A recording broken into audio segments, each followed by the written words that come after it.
Hi everyone, this is Mahmoud Sheikh, and in today's video I will start discussing the concept of argument passing to functions. Okay, so there are various ways of passing the arguments to any functions. In our last video we have seen everything about function, what is a function and how we can declare a function, how we can make a call to that function, and what are the advantages of function, then an example of function as well. Okay, so in this video we will see how we can pass arguments to these functions. Okay, so now let us start our discussion with the first point. Argument passing is a process of initializing the parameters of a function at runtime.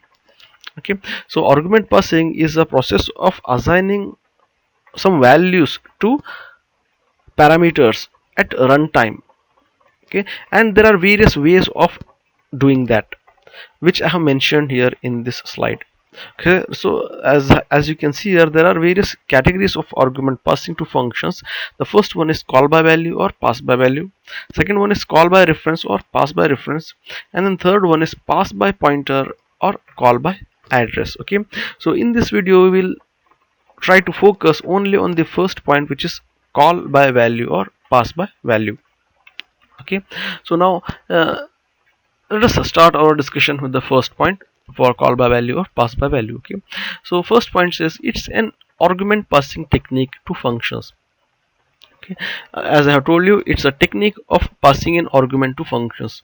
Second point is when the values of the actual parameters passed to the function, these values will get copied to the storage of formal parameters. Okay, so in call by value or pass by value, how we used to pass the parameters or the values to the arguments is, okay, so here we pass the value of a variable to the called function. Okay, here you can see there are two terms, actual parameters and formal parameters. Okay, so with the help of this example we will see that. So here, as you can see, I have created a void main function. Okay, inside that I have created two variables, a and b, and these variables has been initialized a value of 2 and 3, and then immediately after that I'm calling a function which is swap. Okay, and to this swap function I'm passing these two variables a and b. So now the value of these variables, which is 2 and 3, I'm sending to the swap function. Okay, and these two parameters are called as actual parameters. Okay, and these two values I'm passing as a parameter when I'm making a call to this swap function. Once I pass these values as an actual parameter, then these values will get received here inside this swap function and get stored inside this x and y variable, and these are also the parameters, but these parameters are now termed as formal parameters. Okay, so this point, what this point says is, in call by value method of argument passing, we pass the value of the actual parameter to the formal parameters. Okay, so now exactly the same we are doing here. Okay, so the value of the actual parameters are now 2 and 3, and these values we are passing directly to the formal parameters of this called function. Okay, so now we can call it as the calling function, and this one is the called function.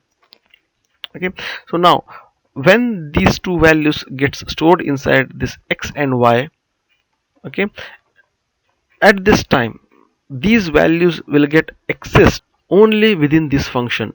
Beyond the scope of this function, these values are not existed, since these x and y are the local variables. Okay, and whatever values stored inside these variables, the scope of these values are only limited to this function. Once the control come out from this swap function, these values gets destroyed. Okay, so now the next point is, if the formal parameters are modified, then this will not affect the contents of the actual parameters. Okay, so here, as I have told you, that the existence of these variables are limited within this function only. Okay, so if I make any changes to the values of this function, it will not going to change the values of the variables present inside the void main. Okay, so now this is my example of swapping two numbers. Okay, so now here I have started my program with the header files iostream and conio.h. Okay, so this function prototype will tell the compiler that in this file there is a function with a name called as swap, who will be going to take two parameters of type integer, and the return type of that function will be void. Okay, and then I have started my void main function, and inside that I have created two variables. Suppose I have assigned the values to those variables 2 and 3. Okay, this I have written just for the sake of example. Okay, and then I'm allowing the user to enter the values for a and b.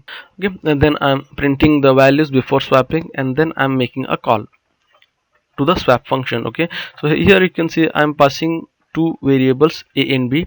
So these variables are called as parameters, and these parameters are actual parameters. Okay, here from here I'm making a call to this swap function. So from here I'm passing the values of 2 and 3, and when I make a call to this swap function, the control will come here to this swap. Whatever values I have passed with this swap function, which are 2 and 3, will get copied to this x and y, and these x and y are called as formal parameters. X holds the value of 2 and y holds the value of 3. The value of x, which is 2, gets assigned to temp. Okay, so I will write 2 here. Then the value of y, which is 3, gets assigned to x, which is here 3. Okay, and then the value of temp, which is in this case 2, now that 2 gets assigned to y, 2. Okay, so now here, and then I will write these values of x and y. Okay, so now earlierly the value of a and b was 2 and 3. So now after swapping, I will print the value of a and b as 3 and 2. That means we have successfully swapped the two numbers. Since these x and y variables are local variables, and the scope of these variables are only restricted within this function, so beyond the scope of this function, these variables, the values stored inside x and y, are not existed. So that we'll see with the help of an example. Okay, now let me just execute this program. Okay, I will enter 2, 3. Now you can see the values for a and b in both before swapping and after swapping are same. Okay, so here why it's displaying me the same values even after swapping and before swapping? Because as I have told you that here inside this swap function we had swapped the values of a and b, and immediately the control comes out from this swap function. Again I'm calling this statement, I'm executing this statement, and here the value of a was 2 and the value of b was 3. So whatever process of swapping two variables we did in this function, that process is restricted only within this function. Okay, as I have told you, once the control comes out from this swap function, whatever changes we had made here, those changes will not get reflected inside this actual parameters. Okay, suppose I comment this statement here, and if I uncomment here, and now when I execute 2 and 3, now we'll see the values will get swapped with each other. Okay, that is why, because inside the swap function, immediately when we swapped these two numbers, we have print the values.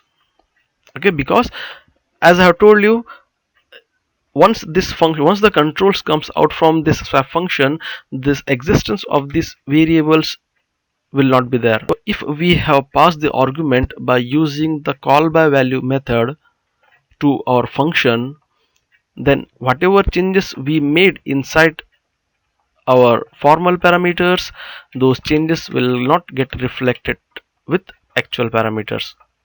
Okay, so this is the explanation for call by value method. Okay, so in this video we have discussed the first method of argument passing to functions, which is call by value or pass by value. Okay, so I hope you understood each and every point of this first method of argument passing to functions. Okay, and that's all for this video, guys. If you like this video, click on like button, share it with your friends, and don't forget to subscribe to our channel. And thanks for watching.